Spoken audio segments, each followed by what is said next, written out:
नमस्कार। सबसे बड़ा चुनाव में आप सभी का बहुत स्वागत है। आपके साथ मैं हूं खुशबू पांडे। तो चलिए रुख करेंगे खबरों की ओर।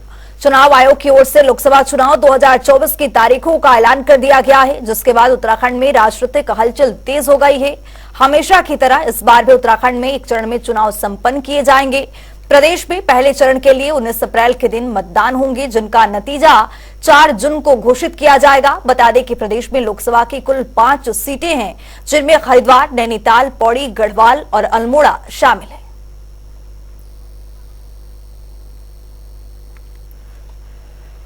तो लोकसभा चुनाव का यहां पर बिगुल बज चुका है। 19 अप्रैल को पहली चरण की वोटिंग होगी उत्तराखंड में। 4 जून को नतीजे घोषित होंगे।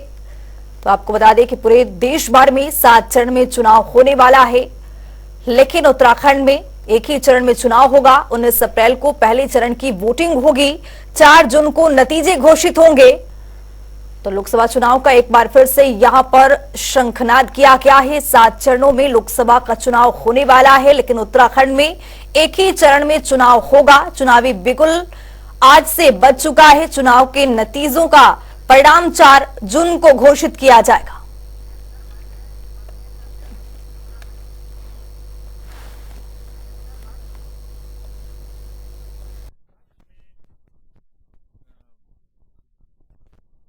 हमारे साथ महेंद्र भट्ट, प्रदेश अध्यक्ष बीजेपी के, जुड़ चुके हैं। महेंद्र भट्ट जी, जनता टीवी में आपका बहुत स्वागत है सर। नमस्कार। नमस्कार महेंद्र भट्ट जी, चुनावी बिगुल यहां पर बज चुका है, लोकसभा का शंखनाद हो गया है। किस तरह से पार्टी पूरी तरह से तैयारी कर रही है उत्तराखंड में? देखिए, पार्टी पूरी तरह से तैयार है। आज आचार संहिता लग चुकी है। प्रथम चरण का चुनाव है। 19 तारीख को हमारे यहाँ वोटिंग होनी है। कल से हमारे कार्यक्रम, बूथ केंद्रीय कार्यक्रम प्रारंभ हो जाएंगे। निर्वाचन आयोग की गाइडलाइन के आधार पर हमारे कार्यक्रम चलेंगे। हमारे राष्ट्रीय नेताओं की सभाएं, प्रदेश नेताओं की सभाएं अभी से उनके स्थानों में चिन्हित कर दिए हैं और उन स्थानों में परमिशन जो आयोग से ली जाती है वो लेने का हमने इसकी कार्रवाई प्रारंभ कर दी। हमारे चुनाव की पूरी प्रबंधन समिति इस काम में लगी हुई है और हमने बूथ केंद्रित कार्यक्रम तय किए हैं और निश्चित रूप से कह सकता हूँ हर बूथ को जीतने का हमारा जो लक्ष्य है उस दिशा की ओर हम बढ़ेंगे। महेंद्र भट्ट जी, कितनी बड़ी चुनौती है इस बार लोकसभा सीट पर? जिस तरह से नामों का ऐलान किया गया है, एक आपने जो सीट है उसको वहां से जो प्रत्याशी हैं उनको वहां पर दोबारा नाम का घोषित किया गया है। जो पहले वाले प्रत्याशी हैं वो नहीं हैं। इसको लेकर किस तरह से चुनौती प्रदेश में देखी जा रही है? भारतीय जनता पार्टी के पास कोई चुनौती नहीं है। बहुत प्रभावशाली नेताओं को पार्टी द्वारा टिकट दिया गया है। हमारे राष्ट्रीय मीडिया प्रभारी अनिल बलूनी जी पौड़ी से, त्रिवेंद्र सिंह राव जो पूर्व मुख्यमंत्री हरिद्वार से हैं और 3 सीटों पर जो पूर्ववर्ती सांसद उन्हीं को हमने बनाया है। जहां तक आपका कहना है तो हमारे यहाँ कार्य बदलता है, व्यक्ति पार्टी में रहता है, इसलिए कार्य के आधार पर कार्यकर्ताओं का समायोजन केंद्र नेतृत्व करता है। हमारे पूर्व के भी जो हमारे सांसद थे, पूर्व मुख्यमंत्री रहे दोनों, उनके लिए पार्टी ने राज्य स्तर को विचार सोचा होगा। समय आने पर उसकी जानकारी सबको प्राप्त होगी। महेंद्र भट्ट जी, जो बेसिक मुद्दे होंगे पहाड़ में, वो कौन कौन से ऐसे मुद्दे हैं, किस पर ज्यादा जोर दिया जा रहा है, किसको लेकर आप चुनावी मैदान में उतरेंगे? जी, आज उत्तराखंड के अंदर मोदी जी का जो प्रभाव है वो जनता के हृदय में बसा है और आज एक ही मुद्दा है, देश की सुरक्षा। उत्तराखंड के अंदर वहाँ का जो विकास है, पर्यटन का विस्तार है, धार्मिक यात्रा का विकास, इन सारे विषयों को लेकर हमारे इशू रहेंगे। खासतौर पर जो कार्य पिछले दिनों केंद्र द्वारा और हमारी राज्य सरकार द्वारा, डबल इंजन सरकार द्वारा किए गए वो हम जनता तक पहुंचा चुके हैं। उसी का परिणाम बड़ी संख्या में जब मुख्यमंत्री कार्यक्रम सभी जनपदों में हो रहा है, बड़ी संख्या में जन सैलाब उमड़ कर आ रहा है। आज कांग्रेस के भी अनेकों लोग, अनेकों पूर्व विधायक भारतीय जनता पार्टी को जुड़ रहे हैं। इसका कारण एक है कि उत्तराखंड के अंदर मोदी जी का जो प्रभाव वो आज दिखाई दे रहा है और जनता का भी दबाव बाकी दलों के उन प्रभावशाली नेताओं पर है, जो उनका एक ही मत है कि मोदी जी के विकास में सब अपना सहयोग प्रदान करें। वही कारण है कि आज बड़ी संख्या में लोग हमसे जुड़ रहे हैं। जी महेंद्र भट्ट जी, एक बड़ा सवाल ये भी है कि लगातार विपक्ष हमलावर नजर आता है और लगातार विपक्ष की ओर से ये कहा जाता है कि यहाँ पर जिस तरह से बीजेपी सुरक्षा व्यवस्था पर सवाल उठाया जाता है, महिलाओं पर सवाल उठाया जाता है और लगातार ये कहते हैं कि बीजेपी महिलाओं को लेकर काफी अग्रसर हो रही है। देखिए, विपक्ष तो हमलावर अपने दल के लोगों के ऊपर ही है। आज विपक्ष के जो लोग कांग्रेस छोड़कर आ रहे हैं, दूसरों से आ रहे हैं, आज उन्हीं पर आरोप लगा रहे हैं, उन्हीं पर उनको डरपोक बना रहे हैं, उनको एक प्रकार से इतने वर्षों जो कांग्रेस के अंदर जो काम किया है उनके खिलाफ अनाप शनाप बयानबाजी कर रहे हैं। तो युद्ध तो उनका अंदर है, आरोप तो उनके अंदर का पक्ष है। जहां तक भारतीय जनता पार्टी के कार्य की पद्धति का पक्ष है तो आज अपराधी सब सेलों की सलाखों के अंदर है। हर प्रकार का, चाहे नकल विरोधी अध्यादेश हो, धर्मांतर का अध्यादेश हो, महिला आरक्षण का अध्यादेश हो और उत्तराखंड आंदोलनकारियों को आरक्षण देने का अध्यादेश हो, इन सारे विषयों पर पार्टी ने जन भावना अनुरूप काम किया है। आज भी जो संकल्प पत्र हम पार्टी घोषित करने वाली, हमने प्रत्येक जनता के समाज के हर वर्ग से सुझाव मांगे, उन सुझावों को हम अपने नेतृत्व को देंगे और जितनी बातें भारतीय जनता पार्टी ने लोकसभा चुनाव से पहले घोषणा की थी उन सबको ध्यान उतारा है। यही हमारी प्रामाणिकता है, इसी आधार पर जनता से जुड़ी हुई है। महेंद्र भट्ट जी, विपक्ष एक चीज और बोलता है कि पलायन बहुत बड़ा मुद्दा है, पलायन को लेकर आपका विचार क्या है? पलायन रुकने के लिए तो राज्य बनाया है और पिछले राज्य बनने के बाद आज लगभग हमारे 22-23 साल हो चुके हैं। इन 22-23 सालों के अंदर मैं कह सकता हूं कि इन पिछले 10 वर्षों के अंदर जो विकास की गंगा, गांव के प्रत्येक घर तक सड़क पहुंचाना, गांव के अंदर पेयजल की व्यवस्था करना, आज उत्तराखंड के प्रत्येक घर के अंदर बिजली की व्यवस्था है, गैस का सिलेंडर है, ये मूलभूत सुविधा का अभाव था, शिक्षा का अभाव था, स्वास्थ्य का अभाव था, उसमें गुणात्मक सुधार हुआ है। आज 2 एम्स हो रहे हैं, हमारे हर जिला मुख्यालय में मेडिकल कॉलेज खुलने के बाद माननीय प्रधानमंत्री जी की ने ये सारी व्यवस्थाएं पलायन रोकने की पद्धति में काम बन गई है। और मैं कह सकता हूँ धीरे धीरे अभी जो इन्वेस्टर समिट हुआ है तो बड़ी संख्या में जो उद्यमी उत्तराखंड के अंदर आएंगे, उसके कारण बड़ी संख्या में लोगों को यहाँ रोजगार मिलेगा और पलायन रुकेगा। बहुत शुक्रिया महेंद्र भट्ट जी, धन्यवाद जनता टीवी पर जुड़ने के लिए। खबरों में आगे बढ़ेंगे। भारत के पहले रक्षा प्रमुख जनरल बिपिन रावत के जन्मदिन के मौके पर कैबिनेट मंत्री गणेश जोशी और पूर्व सैनिक ने बिपिन रावत के प्रतिमा पर माल्यार्पण किया। इस दौरान उन्हें श्रद्धांजलि अर्पित की गई। वहीं कैबिनेट मंत्री गणेश जोशी ने जनरल बिपिन रावत को याद करते हुए कहा कि बिपिन रावत की ओर से उत्तराखंड के युवाओं के लिए अनेकों काम किए गए हैं। इसमें सेना में भर्ती होने के लिए 5 सेंटीमीटर की छूट दिए जाने काफी अहम है। मैं सबसे पहले तो देश के पहले सीडीएस जनरल बिपिन रावत को नमन करता हूं, प्रणाम करता हूं। आज ही के दिन उनका जन्म हुआ था। उनके पिताजी भी लेफ्टिनेंट जसवंत सिंह रावत भी लेफ्टिनेंट जनरल थे और 8 दिसंबर 21 को एक हेलीकॉप्टर दुर्घटना में अचानक हमें छोड़कर चले गए। उन्होंने इस उत्तराखंड के लिए जो काम किए हैं, मुझे याद है जब मैं विधायक था मैं उनके पास गया, हमारे उत्तराखंड के लोगों की हाइट कम होती है।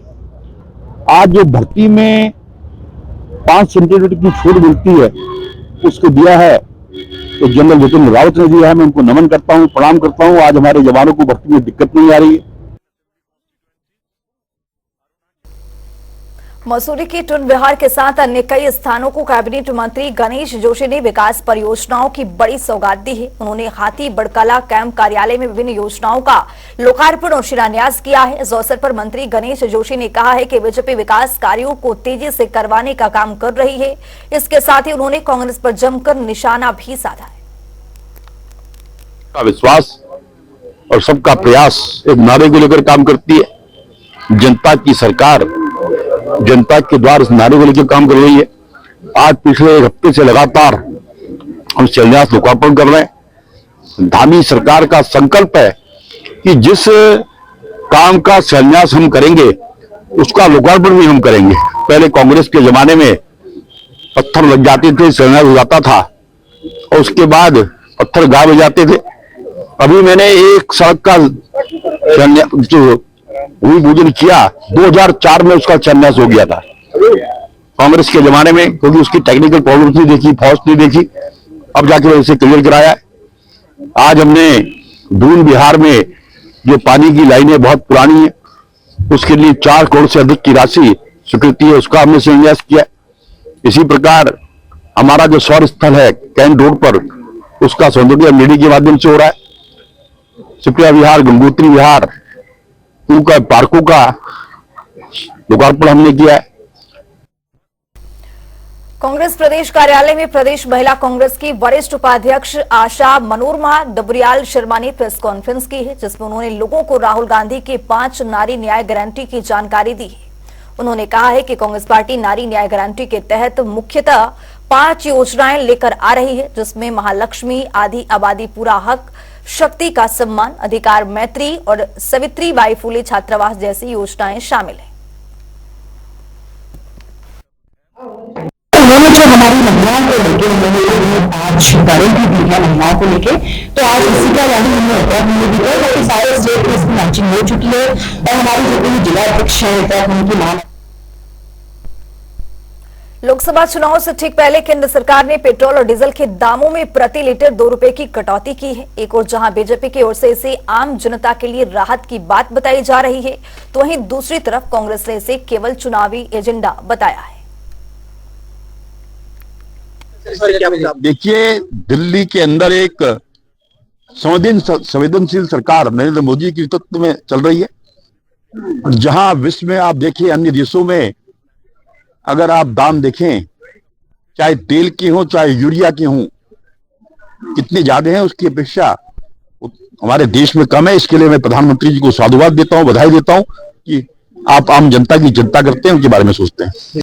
मैं इसे चुनावी पुलाव के रूप में देखती हूं और जनता को ये बात समझनी होगी कि ये जो पुलाव है ये केवल 2-3 महीने तक परोसा जा रहा है। 5 साल तक आपको महंगाई की चक्की में पीसा गया इसी सरकार के द्वारा। खाद्यान्न के दाम हो या फिर सब्जी और फलों के दाम हो, गैस सिलेंडर के दाम हो, पेट्रोल डीजल के दाम हो, ये सारे आसमान छू रहे थे। लेकिन ऐन चुनाव से पहले आपको पुलाव के रूप में ये प्रस्तुत किया गया है। फिर वोट उगाही की जाएगी और वोट मिलते ही अगर खुदा न खास्ता इनकी सरकार बन गई तो दोबारा अगले 5 साल के लिए आप महंगाई की चक्की में चले जाएंगे।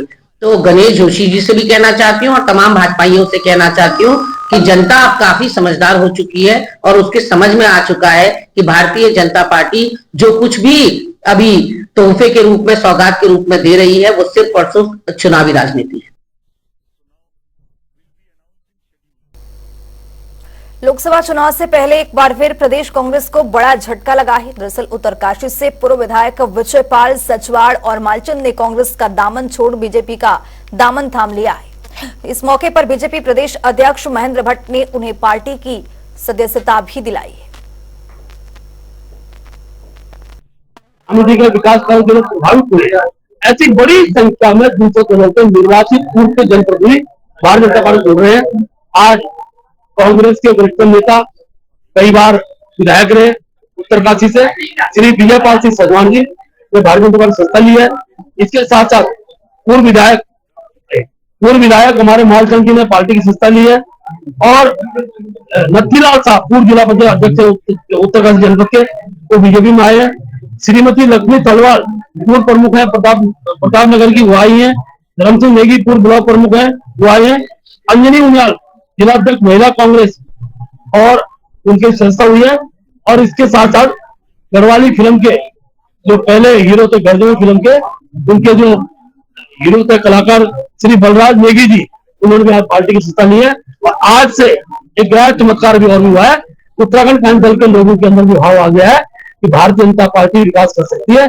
आज उनके जिलाध्यक्ष प्रकाश चंद्र जोशी जी ने भी विधिवत रूप से बीजेपी की संस्था ली है।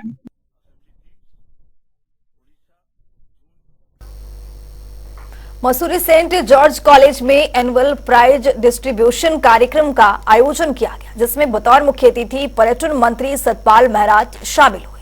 इस दौरान उन्होंने छात्रों को संबोधित करते हुए प्रोत्साहित किया। इसके साथ ही लोकसभा चुनाव में बीजेपी की भारी बहुमत से जीतने की बात भी कही। मैं अपने कॉलेज आया हुआ हूं और यहाँ मैंने विद्या अध्ययन की थी और इन्होंने प्रेरणा भी दी थी और बहुत कुछ हमको शेप अप किया है। आज जो हम उत्तराखंड में नेतृत्व दे रहे हैं, देश में नेतृत्व दे रहे हैं, उसमें बहुत बड़ा योगदान हमारे ब्रदर्स का है और उन्होंने जो हमें एजुकेशन दी, जो हमें शिक्षा दी, उसका परिणाम है कि आज हम देश की सेवा कर रहे हैं। निश्चित रूप में हमारी सफलता होगी। यहाँ तो 5 सीट जो है भाजपा जीतेगी, कोई शंका ही नहीं है उसमें। 400 पार का नारा दे रहे हैं आप? हमने 370 पार का कहा है, 400 पार का तो कांग्रेस ने कहा है, मल्लिकार्जुन ने कहा है, तो निश्चित रूप में अगर वो 400 पार कहते हैं तो 400 पार ही होगी। उत्तराखंड के पूर्व सीएम और हरिद्वार लोकसभा सीट से प्रत्याशी बनाए गए त्रिवेंद्र सिंह रावत भाजपा प्रदेश मुख्यालय पहुंचे हैं, जहां पर पार्टी पदाधिकारियों ने उनका जोरदार स्वागत किया है।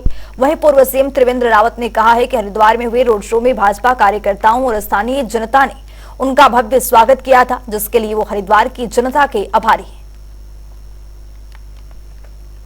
पहले आभार प्रकट करना चाहूंगा कल के लिए कार्यकर्ताओं ने, जनता ने इस तरह का उत्साह दिखाया, उससे मेरा उत्साह कई गुना बढ़ा है।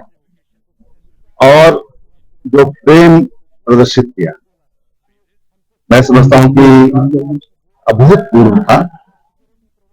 लेकिन मैं इस जनता का जब जितना प्रेम मिलता है वो उतनी बड़ी चुनौती भी होती है, क्योंकि लोगों का जो प्रेम है वो निष्काम है, उनसे कोई लालच या किस तरह का लोभ नहीं है। अब मेरा एक कोशिश रहेगी कि मैं उनकी अपेक्षाओं पर खरा उतरूं, उन्होंने जो प्यार दिया है उससे दुगना प्यार मिलता है। देहरादून लखनऊ के बीच वंदे भारत एक्सप्रेसवे का संचालन 26 मार्च से नियमित तौर पर शुरू होगा। बता दें कि ये वंदे भारत एक्सप्रेस सोमवार को छोड़कर सप्ताह में 6 दिन चलाई जाएगी। फिलहाल रेलवे की ओर से ट्रेन का नंबर और समय सारणी जारी कर दी गई है, जिसके बाद 20 मार्च से वंदे भारत एक्सप्रेस के टिकटों की ऑनलाइन बुकिंग भी शुरू हो जाएगी।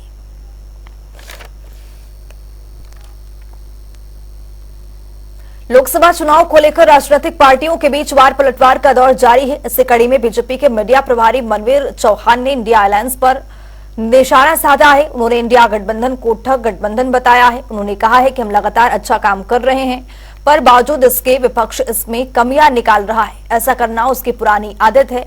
इसके अलावा उन्होंने लोकसभा चुनाव में बीजेपी की भारी बहुमत से जीत का ऐलान भी किया है। जो देश के अंदर इंडिया अलायंस का जो गठबंधन बना है वो एक ठग गठबंधन है, और उस गठबंधन का केवल एक ही उद्देश्य है कि देश के अंदर जो भी आदरणीय नरेंद्र भाई मोदी जी के नेतृत्व वाली सरकार ने अच्छे कार्य किए हैं, देश का मान और सम्मान बढ़ाने के लिए विश्व स्तर पर जो काम मोदी जी ने किए हैं, सिर्फ और सिर्फ उसकी कमियां निकालना और उसकी जनता को उसके खिलाफ भड़काने के काम के लिए ये काम उनका रह गया है। लेकिन देश की जनता ने पूरा मन बना लिया है कि जो नारा आदरणीय नरेंद्र भाई मोदी जी ने दिया है कि अब की बात 400 पार, उसको देश की जनता उसका पूरा साथ दे रही है और 2024 के चुनाव में प्रचंड जीत के साथ तीसरी बार प्रधानमंत्री नरेंद्र भाई मोदी बन रहे हैं। विकासनगर विकास खंड की बैरागी वाला ग्राम पंचायत में आज जमकर हंगामा हुआ, जिसको शांत कराने के लिए पुलिस को भी बीच बचाव करना पड़ा। दरअसल बैरागी वाला गांव पंचायत में पिछले कुछ वर्षों में विकास कार्यों में हुई अनियमितताओं और सरकारी धन के दुरुपयोग की ग्रामीणों ने जिलाधिकारी को शिकायत दी थी, जिसके बाद जिला पंचायत राज अधिकारी के नेतृत्व में जब जांच टीम गांव पहुंची तो उन्हें ग्रामीणों के गुस्से का सामना करना पड़ा। हालत इतने बिगड़ गए कि बीच बचाव में पुलिस को भी सामने आना पड़ा। वहीं दूसरी ओर शिकायतकर्ता ने बताया कि उनकी ओर से 14 बिंदुओं को लेकर जिलाधिकारी देहरादून को शिकायत की गई थी, जिस पर जांच टीम की ओर से महज 6 बिंदुओं पर जांच की गई है। उन्होंने बताया है कि पिछले कुछ सालों में ग्राम प्रधान के नाम पर प्रधान प्रतिनिधि पंचायत के कामों में दखल अंदाजी देते हुए सरकारी धन का दुरुपयोग कर रहे हैं, जिसकी जांच की जानी जरूरी है। इसके साथ ही उन्होंने चेतावनी भी दी है कि यदि अब भी मामले में सही से जांच नहीं की गई तो वो अदालत का रुख करेंगे। पंचायत में हमने 14 बिंदुओं की शिकायत लेकर माननीय जिलाधिकारी को एक ज्ञापन दिया था, जिसमें जिलाधिकारी के द्वारा डीपीआरओ को निर्देशित किया गया जांच के लिए। जांच में यह सर 1-1.5 महीना हो चुका है, बार बार डीपीआरओ साहब इसको जांच को स्थगित कर रहे हैं। हम तैयारी कर लेते हैं, एंड समय पे समय आता है कि नहीं आज जांच नहीं होगी। इस तरह जांच को जानबूझकर आगे बढ़ाया जा रहा है और तथ्यों को छुपाने के लिए। मैं आरटी कार्यकर्ता हूँ और मैंने आरटी के माध्यम से जानकारी ली है, उसके आधार पर मैंने सूचना डाली है। लेकिन मुझे अपनी जान मान का भी खतरा है। मुझे झूठी धमकी दी जा रही है कि दिन में खुलासा यह है सर, हमने दिखाया कि यहाँ पे स्नान घर में 2020 में 50,000 रुपये निकाला गया था, लेकिन धरातल पे उसका कोई कार्य नहीं हुआ, जो सुनिए है। दूसरा सर, हमने 2 पुस्तें दिखाए अभी डीपीआरओ साहब को, उसमें जो है सर हमारी ग्राम पंचायत के पैसा लगाया उसमें, लेकिन वो पुस्तें जो भू माफिया है उनके लिए बनाया है। उधर से भी उनसे पैसा लिया गया है, जिनकी जमीन में रास्ता बना के दिया गया है। और उस पर मौके पर न सर कोई बजरी है 20 mm 40 mm और न ही कोई सरिया का दिखाया गया है, जबकि बिल लगा हुआ है। और इसी प्रकार सर एक और हमने दिखाया है पुस्ता, वो मनरेगा के अंतर्गत बना है। उसमें क्या हुआ सर, श्यामलाल के घर से सुनील के घर तक दिखाया है कागजों में, लेकिन मौके पर से मुश्किल से 15-20 मीटर का पुछता है और उसमें सर 261 बैग दिखाए गए बने, जबकि वो जो मालिक है जिसके घर बना है वो बोलते हैं सिर्फ 50 बैग ही लगे हैं। की शिकायत थी कि ग्राम पंचायत में कुछ कार्य वो सही ढंग से नहीं हुए या कुछ मौके पर नहीं हुए, तो उसकी जांच के लिए मैं आया था।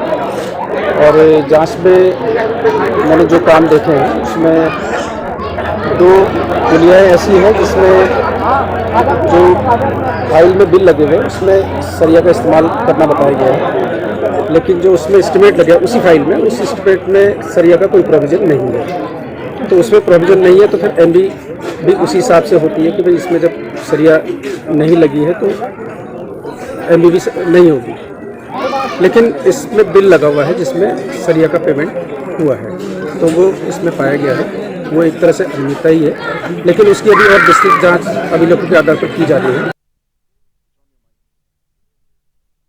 सर जब कार्य वो बोल रहे हैं कि धांधलीबाजी से कार्य किया है, मैं ये बोलती हूँ जब कार्य हो रहा है धरातल पे ही हो रहा है, गांव में हो रहा है, उस टाइम वो लोग कहाँ होते हैं? वो उस टाइम बोले कि प्रधान जी ऐसे नहीं ऐसे कार्य कराना है, अगर हम ना कराएं तब हमारी धांधलीबाजी है ना। हमने कार्य कराया, सबकी सहमति से कराया, आस पड़ोस वालों को पूछा कि भाई कैसे करना है, उन्होंने बोला कि ऐसे ऐसे करना है, यहाँ पे गंद रहता है, इस पे स्लेब डालने हैं नालियों पे और पुलिया बनानी है, प्रस्ताव में पहले काम चढ़ता है, ये तो सभी को पता है ना, या हम उठा के काम थोड़ी ना करवा देते हैं। तब बोले, तब अगर हम वो बता रहे हैं कि ऐसे ऐसे काम करना है, हमने अपनी मर्जी से कराया, तब होती है ना धांधलीबाजी। तो हाँ जी सर, हम पूरा सहयोग कर रहे हैं, हम तो सब शुरू से ही सहयोग कर रहे हैं और अब भी जांच में भी हम पूरा सहयोग करेंगे। जो जो उन्होंने बिंदु पे चर्चा की है हमने सब उनको बताया भी है, मौखिक रूप से भी ओरल से भी हमने सब कुछ फाइलें भी दिखाई हैं, सब कुछ। इस बुलेटिन में मेरे साथ इतना ही। देश और दुनिया के तमाम खबरों के लिए बने रहिए जनता टीवी के साथ।